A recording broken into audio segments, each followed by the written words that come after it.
Hello বন্ধুরা, আমি সালমান বিশ্বাস আপনাদের জন্য নিয়ে চলে এসেছি একটি নতুন রেসিপি, হ্যান্ডমেড নাচোস, হাতে তৈরি নাচোস।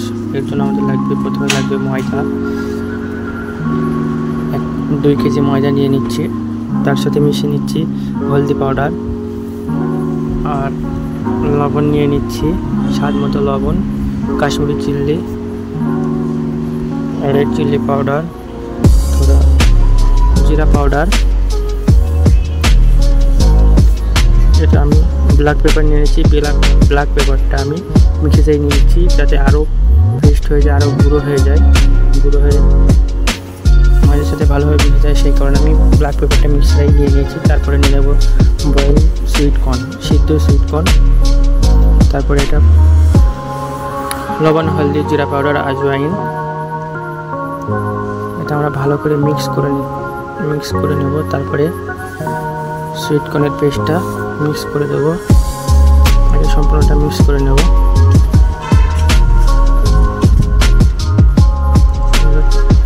একটা আন্ডা নিয়ে নিচ্ছি, 1 কেজি প্রতি 1 কেজি ময়দাতে একটি করে আন্ডা দিয়ে দেবেন এবং হলদি পাউডার 15 গ্রাম, জিরা পাউডার 15 গ্রাম, কাশ্মীরি চিলি 15 গ্রাম, লবণ স্বাদ অনুযায়ী, রেড চিলি পাউডার 15 গ্রাম প্রতি কেজিতে আপনারা মিশিয়ে নিতে পারেন।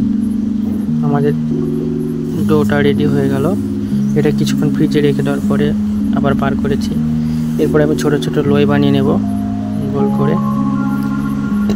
আমি আমার মতো করে নিয়েছি, আমি কতটুকু বেলতে পারবো না করবো, কারণ এটা অনেক পাতলা করতে হয়, সেই জন্য আমি ছোট ছোট করে বানিয়ে নিয়েছি। এখানে 27টা আছে, 27টা পেড়া আছে। এটা এবার আমি বেলবো। তোমরা দেখো, আমি এটা বেলার জন্য মজা নিয়ে নিচ্ছি, তো বড় বেলুন নিয়েছি, বেলুন দিয়ে বেলছি। আপনারা চাইলে ছোটো বেলুন দিয়েও বেলতে পারেন, ছোটো ছোটো লই করে। তোমরা দেখতেই পাচ্ছেন আমি বেলে নিচ্ছি। অনেক পাতলা করতে হয়, সেই জন্য এটা অনেক বড় হয়েছে। তো বন্ধুরা দেখতেই পাচ্ছেন কত সুন্দর সাইজ হয়েছে, কত সুন্দর গোল করে বেলে নিয়েছি আমি এটা।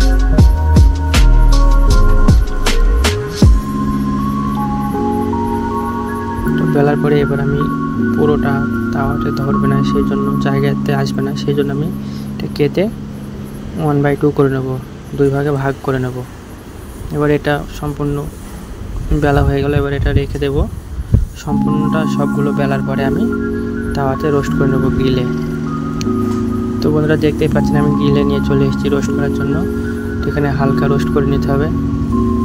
তো বন্ধুরা দেখতে পাচ্ছেন আমি হালকা রোস্ট করে নিচ্ছি। তো বন্ধুরা সবগুলো রোস্ট করা হয়ে গেছে। এবার আমি এগুলোকে কাটবো, কেটে চিপসের মতো সাইজ করব।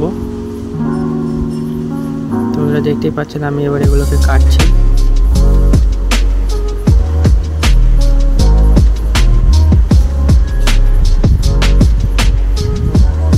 বন্ধুরা দেখতেই পাচ্ছেন ভালো সাইজ চলে এসছে।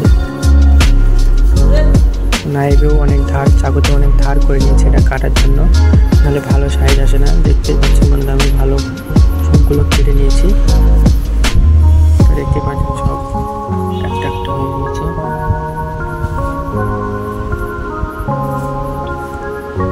দেখুন বন্ধুরা কত সুন্দর লাগছে এগুলো দেখতে। তো বন্ধুরা দেখতে পাচ্ছেন সবগুলো কাটা হয়ে গেছে। এবার এগুলো কিছুক্ষণ রাখবো টেবিলের উপরে ঠান্ডা করার জন্য, কারণ গরম রাখলে ডাব্বাতে রাখলে এগুলো খারাপ হয়ে যেতে পারে বা নষ্ট হয়ে যেতে পারে, সেই জন্য এগুলোকে কিছুক্ষণ ঠান্ডা করার জন্য রেখে দেবো।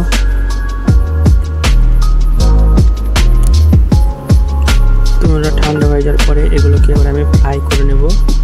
তোমরা দেখতে পাচ্ছেন অবশ্যই আপনারা এটা ফ্রাই করার জন্য নতুন তেল ইউজ করবেন, কারণ এগুলো কালো তেল ইউজ করলে এগুলো কালো হয়ে যাবে, কালার আসবে না, দেখতে ভালো লাগবে না, খেতেও ভালো লাগবে না।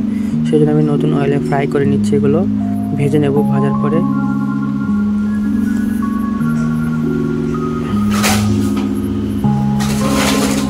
এগুলোকে কিছুক্ষণ ভেজে নেব। ভাজার পরে এটা কোনো একটা পাত্রতে রেখে দেব।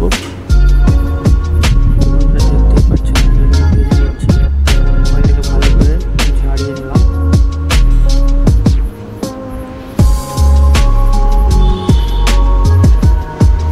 তো বন্ধুরা দেখতে পাচ্ছেন এগুলো ভাজা হয়েছে। এবার ভাজার পরে আমি এর সাথে পেরি পেরি পাউডার মিশিয়ে মিশিয়ে দিচ্ছি পেরি পেরি পাউডার লাগালে এটা খেতে সুস্বাদু হয়, টেস্টি আসে, ভালো ঝাল ঝাল টক টক একটা স্বাদ আসে, সেই জন্য পেরি পেরি পাউডার মিশিয়ে দিয়েছি। তো বন্ধুরা দেখতে পাচ্ছেন আমার হ্যান্ডমেড নাচোস রেডি। এগুলো শুধুও খেতে পারেন, মেল্টেড দিয়েও খেতে পারেন, লোডেড দিয়েও খেতে পারেন। তো আমি সামনে দেখাবো মেল্টেড কীভাবে বানাতে হয়।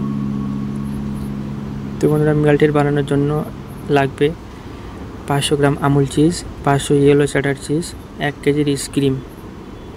তো বন্ধুরা দেখতে পাচ্ছেন আমি 500 গ্রাম ইয়েলো চ্যাটার নিয়ে গ্রেড দিয়ে ঘষে নিচ্ছি, ছোটো ছোটো করে নিচ্ছি যাতে তাড়াতাড়ি মেল্ট হয়ে যায়।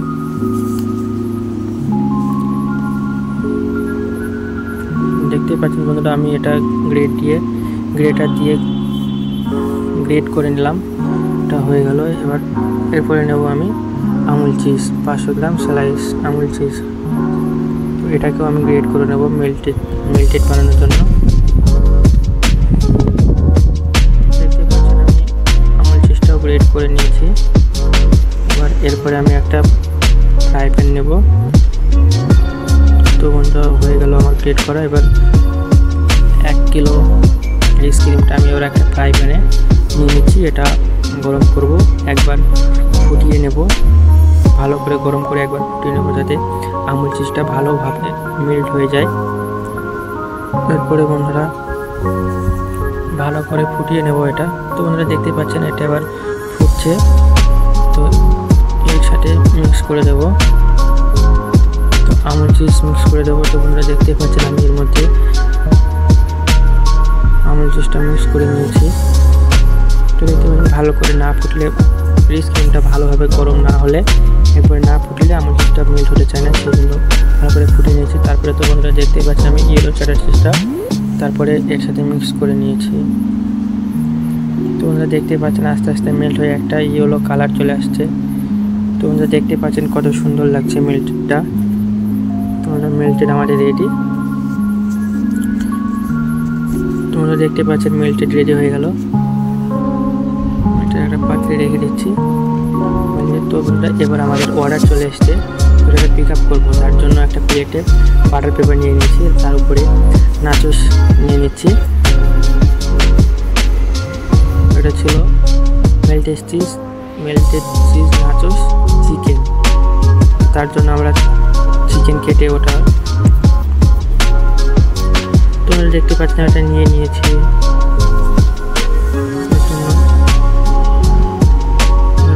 এর সাথে দেবে সালসা রেসিপিটাও আপনাদের সাথে শেয়ার করবো এরপরের ভিডিওতে। তোমরা দেখতে পাচ্ছেন এর নাচোসের উপরে সালসাটা দিয়ে দিলাম, সালসাটাও খেতে খুব সুস্বাদু টেস্টি। এর উপরে নিলাম রোস্টেড গ্রিল চিকেন, এটা মেল্টেড চিজ নাচোস চিকেন ছিল, তার জন্য ননভেজ নাচোস হয়ে গেল। এর উপরে নিয়ে নিচ্ছি মেল্টেড। তো বন্ধুরা এটা এবার আমাদের পিকআপের জন্য রেডি। তো বন্ধুরা দেখতে পাচ্ছেন কত সুন্দর লাগছে প্লেটটা। তো এর সাথে আমি উপরে দিয়ে দিয়েছি, উপরে পাঁচ লিফ চপ মেল্টেড হালকা পেরি পেরি নিয়ে নিয়েছি। বন্ধুরা দেখতেই পাচ্ছেন সাথে আছে ব্ল্যাক অলিভ এলোপিনো চপ। তো বন্ধুরা দেখতে পাচ্ছেন এটা আমাদের রেডি হয়ে গেছে পিকআপের জন্য।